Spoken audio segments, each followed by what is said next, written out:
So hello guys, I wanna show you my superworms.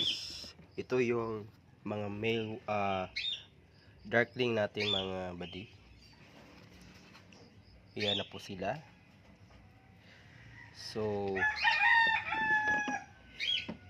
ito yung mga superworms natin na pinakain natin ng sayote. Yan. So next mga buddy is we're going to breed them.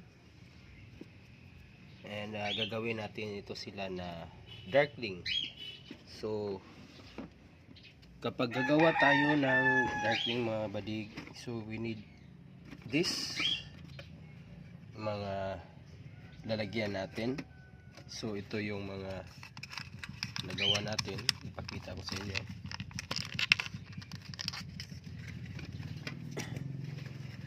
So from worm magiging pupa sila, and then magiging beetle, no? After 2 weeks na naging pupa sila, magiging beetle sila. So yan lang po.